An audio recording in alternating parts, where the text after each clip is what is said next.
In today's history video, I want to pick up where we left off last week in talking about the Kennedy assassination. Last week, we discussed how the extreme right in America in the early 60s was convinced that we could win a nuclear war with Russia and was determined to get Kennedy to push us into one. And when he refused to do so, they were so frustrated with him, they killed him. And the same thing happened in Russia with the hardliners ousting Nikita Khrushchev. More on the other side of this break. Today's Lunch Alert is sponsored by the Patriot Gold Group. Stocks suffered a steep sell-off to begin 2024. It's been almost a decade since there was no Santa Claus rally. Now, part 2 of this video discusses the actual assassination itself. There have been all kinds of forensic studies and all kinds of photographs and videos about the assassination. But the key fact seems to be that it's clear that Lee Harvey Oswald was in the book depository that the motorcade had passed when Kennedy was killed. So he was shooting at Kennedy's back. And yet the wound that killed Kennedy entered in the front at his throat. And as it went out to the back of his head, the bullet exploded and the entire back of his head was knocked off, was destroyed. So the split shot could not have come from the book depository. Harvey Oswald did fire 2 shots, but the shot that really counted came from in front.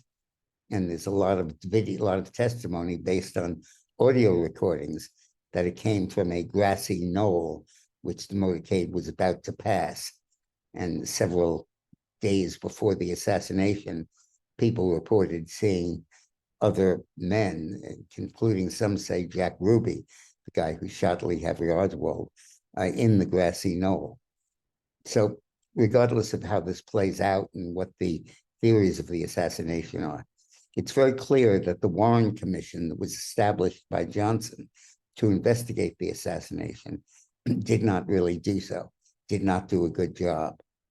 And the context of it was that with the evidence that the CIA probably was in on the killing of the president, the impact of that finding on American public opinion, on the stability of our government, on our image in the world, would have been horrific. And very possibly Lyndon Johnson told Earl Warren, Chief Judge of the court, who was the chairman of the commission, that they should move their findings in the direction of Lee Harvey Oswald, because that would be the only politically acceptable alternative. In his book, Unspeakable, James Douglas goes through the details of the assassination. And he says that there was a figure who was a double for Lee Harvey Oswald that was recruited by the CIA, which he says also employed Lee Harvey Oswald to mislead people and throw them off the trail of the assassination.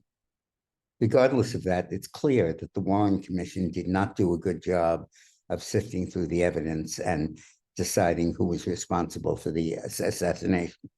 And you're welcome to speculate as to whether that was because they were covering for the CIA and the conservatives in the American government, the John Birch Society, who was active back then, or even for President Johnson, who some have suspected had a role in the killing. But one way or another, it was not a good investigation. And it has led seeds of doubt in American population about what happened on that day. In fact, the documents and the autopsy information connected with the assassination have been ordered sealed by the US government. And Congress 10 years ago passed a law requiring that they be opened. And President Trump, surprisingly, said after he looked at about 2/3 of the videos and information that we could release that, but that the rest of it could not be released because it would cause irreparable damage to the United States government and to our people. I hope that in his second term he reverses that, because we really have to learn the truth of this. And we have to absorb the possible fact that this murder was the first act of the deep state.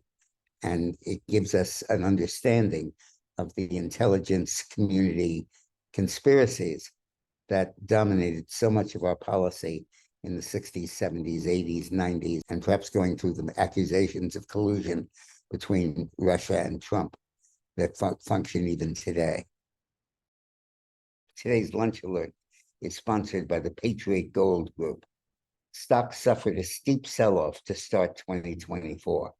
It's been almost a decade since there was a Santa Claus rally around Christmas. The JP Morgan chart guru said stocks might crash by 23% by the middle of 2024. Bloomberg Intelligence said that due to deteriorating conditions, gold has the potential to reach $3,000 an ounce. So JP Morgan is warning you, and economists are forecasting an all-time high for gold. So call the Patriot Gold Group. Now, the Patriot Gold Group offers no fee for life IRAs to viewers of these videos, and that extended that offer and lowered the minimum required to get in. So call the Patriot Gold Group and ask about the no fee for life IRA. Stay well, and thank you.